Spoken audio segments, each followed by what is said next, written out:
go, girl. Act like it's your birthday. All night you'll be calling out your workplace. Now go off. Act like it's your birthday. Now go off. Live your life, what they gon' say. Hello and welcome to the final NaNoWriMo wrap-up video. Did you win?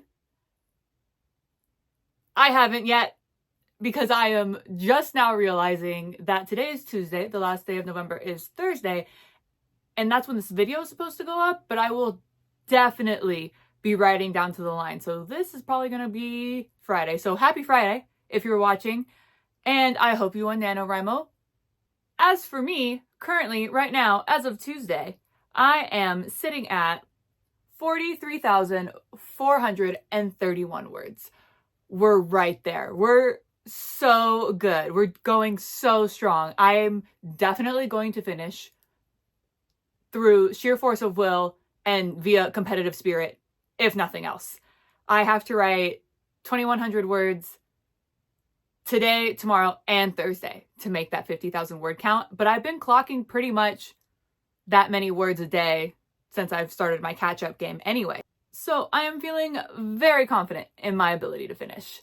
Hi, if you don't know me, my name is McKenna. I am a self-published author. My debut Titan Academy is out now, and this year I am tackling NaNoWriMo with a sequel to my fantasy novel, which is not yet out, but will be hopefully sometime next year. Don't hold me to that.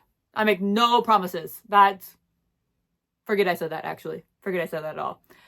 Since I can't come on here and celebrate my win just yet, I will on Thursday, I wanted to talk a little bit about what I learned from this NaNoWriMo. First thing that I learn every book that I write, but this time I am determined to remember it, is that every book I write demands a different process. It needs a different routine. And at first, when I didn't honor that for this project, it was a struggle. It was a struggle to write. And now that I have found my rhythm, I found my groove, and I found that sweet spot that I need to write these words where they flow, it's fantastic. And if I remember that from the get-go, I can save myself a lot of pain and heartache at the beginning of each new book. And I think that will make the whole process just that much more enjoyable. So that's what I learned. And if you want to take anything from that, I think you should experiment with your routine. Try out someone else's. Make up a new one. Write when you don't normally write. If you don't write first thing in the morning, try doing it as soon as you wake up, even before your coffee. Or if you're like me and you were writing in the morning, switch it up. Write at nighttime. As soon as it's dark, which is pretty early now, but as soon as it's dark, I don't know, the vibes are just vibing. And the vibes are vibing.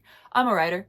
But as soon as it's dark, it's go time. It feels so much better, so much easier, so much more natural to write this book at night. So very glad to have discovered that. Another thing that I learned through this NaNoWriMo is something, again, that I kind of already knew, but this round of NaNoWriMo really just cemented it into my brain. And I'm definitely going to use it moving forward. And I haven't been, which is a shame. But hindsight, 2020, all that, is to let a first draft suck. And of course, all of my first drafts do suck, but this one, I am purposefully just putting words on the page and letting them suck. I'll write something and I'll go, that's not good, I should change that. And then I go, nope, I'm going to change it later. We're just going to keep writing for now. And something that facilitates this a lot more easily is the TK trick. I don't know if you guys already know this, but I learned it on the internet some while ago. And it's when you just put something in brackets, like insert description here, which I say all the time because I hate writing description. But instead of spending an hour trying to describe a single room, because it's just like, it's not a thing that I enjoy doing. It's not a part of the process that I enjoy doing. I don't like describing things. I'm a victim of the white room syndrome. But I'll just, in a first draft, in an early draft, I will write insert description here and then put a TK with it inside the brackets. And the TK is to make it easily searchable because those two words do not appear next to each other in the English language in that order, as far as I'm aware. I could be wrong. It's been known to happen, but it makes it super easy when I'm going through and reading that draft or starting to make edits to just search TK and then see all of the things that I need to do. It's a lot. It's a lot. I do not enjoy describing things as I go. I enjoy dialogue and I enjoy characterization, and those are like my top two. So that also makes me an underwriter. I know you've probably heard of an overwriter before, and all these authors online typically talk about how much they had to cut from their manuscript. I am the opposite of that. My first drafts are never long enough to constitute a fantasy book. And I always, always, always end up adding so many more words. So many. The first book in this fantasy series, Isla 1, because it still doesn't have a title, but Isla 1, the first draft I think was 80,000 words, which is long enough to be a fantasy novel. But looking at it, I knew that I needed more. And the final cut of Isla, not the final cut because my editor currently has it, but the current cut of Isla has 143,000 words. She's beefy, okay?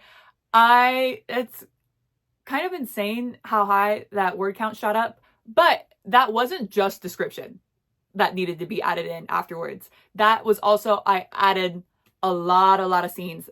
And that's something that's part of my process personally, is that even though I do plot out ahead of time and I mostly stick to that plot, I will always realize as I'm drafting that there needs to be more scenes to facilitate a certain plot line or a character arc, and I will add those in other rounds. I don't really put much stock into them or put much thought into them while I'm doing that first draft, because then I'm just going to have to stop and think about how it all ties in and tie it together and make it clean and plot out a whole new scene. And that's just too much for a first draft, because all a first draft has to do is exist.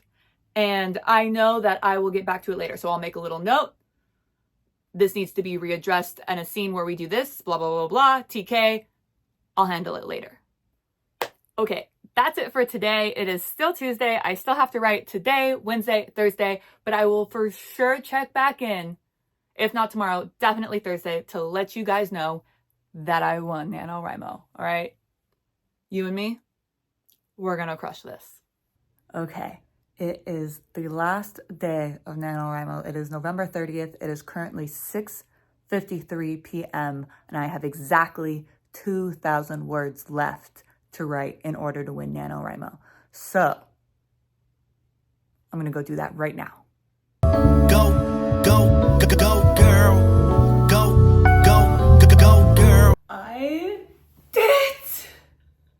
Officially, as of 8:45 last night, I have won NaNoWriMo. I am so proud of myself and so satisfied and so tired. I wanted to do it. I said I'd do it, and I did it. I am so happy. And now I am going to take a break, because 30 days of straight writing is ridiculous, and I can finally get back to my regularly scheduled programming. If you've been following along with this series, thank you so much. For those of you that are just tuning in, go ahead and drop a like on this video, subscribe to my channel. NaNoWriMo may be finished, but the book is not. So I will definitely still be working on that, and I will continue to make videos about my writing process, advice I have, and what it's like to be an indie author. I really enjoy making these videos, and I really want to keep going strong, and I really super duper appreciate the support that you guys have shown so far. But for now, my name's McKenna. Thank you so much for watching, and I'll see you guys next week. Bye.